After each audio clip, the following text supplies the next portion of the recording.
کرو اور ابھی تک حملہ ہو رہا ہے۔ ان کا مقصد کچھ اور ہے۔ لندن کے اندر پلان بنا، وعدے کیے گئے نواز شریف سے، وعدہ یہ کیا گیا کہ اگر ہمیں بیک کریں گے تو میں آپ کو یہ کر کے دوں گا، جس میں عمران خان کو جیل میں ڈالوں گا، پی ٹی آئی کو ختم کروں گا، نواز شریف کو سارے کیسز ختم کروں گا۔ یہ پلان تھا پورا۔ یہ پلان بڑی دیر سے پتہ ہے، میں بتاتا جا رہا ہوں آپ سب کو۔ اس پلان کے تحت یہ گیم چل رہی تھی۔ کیوں میرے ورکرز اس طرح، جس طرح انہوں نے یہ دفاع کیا زبان پاک کی، میں تو کیا ان کو 2 دفعہ کہا، میں نے کہا دیکھو یہ میں کوئی انتشار نہیں چاہتا، میں چاہتا ہوں میں چلا جاتا ہوں، بیگ میرا پیک تھا۔ لیکن سارے کارکنوں کا کیا مسئلہ تھا؟ ان کو پتا تھا کہ جب سے ہماری حکومت گئی ہے، ہمارے لوگوں کو تشدد کیا گیا جیل میں، کسٹوڈیل ٹارچر کہتے ہیں اس کو۔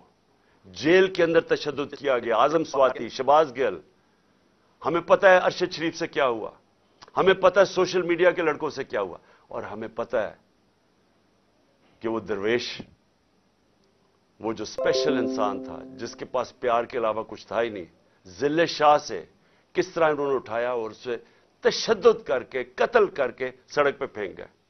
تو وہ سارے فکر کر رہے تھے کہ دیکھیں اگر انہوں نے یہ آپ سے لے گئے ایک دفعہ آپ کو، تو یہ آپ سے بھی یہ کریں گے۔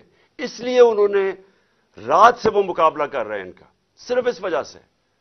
سو میں آج یہ پوچھنا چاہتا ہوں، میں وہ جو اپنے آپ کو نیوٹرل کہتے ہیں ان سے پوچھنا چاہتا ہوں کہ مجھے یہ بتائیں کہ رینجرز کو بھیجنے کا کیا کام تھا؟ میرے دیوار کے اوپر رینجرز چڑھ رہے تھے، اندر آنے لگے تھے۔ یہ میں کون سا جرم کیا کہ رینجرز کو یہاں اٹیک کروایا میرے اوپر؟ اور جب رینجرز اور ہمارے لوگوں کا آمنا سامنا ہوگا تو کیا کوئی قوم سمجھے گی کہ ہماری اسٹیبلشمنٹ نیوٹرل ہے؟ اور کیا یہ کرنا چاہیے کہ رینجرز یعنی فوج کو اور عوام کا آمنا سامنا کروانا چاہیے؟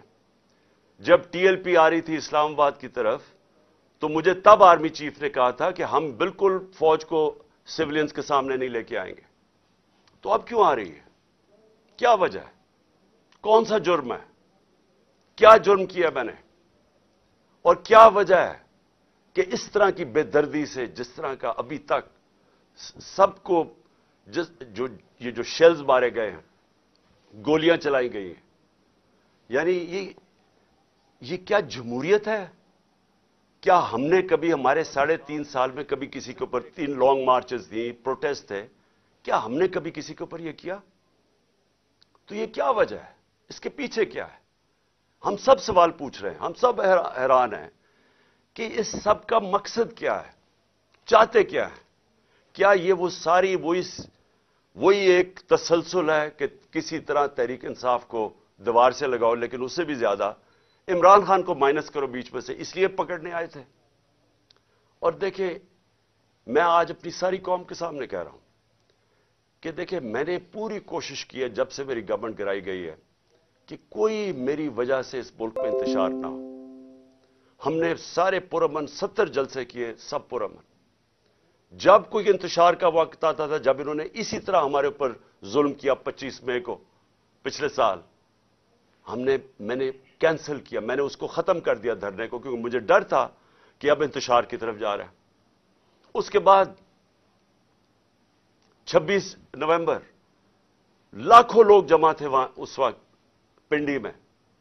ہمارا پلان تھا اسلام آباد میں جا کے دھرنا دینا، لیکن جب میں نے ماحول دیکھا جو انہوں نے 30,000 پولیس جمع کی ہوئی تھی، تو مجھے پتا تھا پھر یہ تو جان کے چاہ رہے کوئی کلیش ہو، تو میں نے وہ کینسل کر دیا۔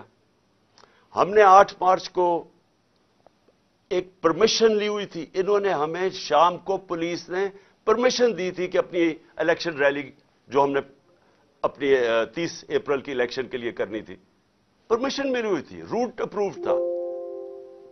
صبح لوگ آ رہے ہیں اور دیکھ رہے ہیں پولیس کھڑی ہوئی ہے اور پولیس کے جتھے کھڑے ہوئے ہیں اور لوگ ریلی کے لیے آ رہے ہیں، اور ایک دم پتا چلتا ہے کہ دفعہ 144 لگا دی جاتی ہے۔ کس وجہ سے؟ الیکشن جب ڈیٹ اناؤنس ہو جائے، آپ الیکشن ریلی کے خلاف دفعہ 144 کیسے کر سکتے ہیں؟ وہ بھی کیئر ٹیکر گورنمنٹ۔ اور اس کے بعد شیلنگ شروع ہو جاتی ہے، جس طرح اب آتے ساتھ ہی شیلنگ، ڈرانا، دھمکانا، مارنا، اور اس میں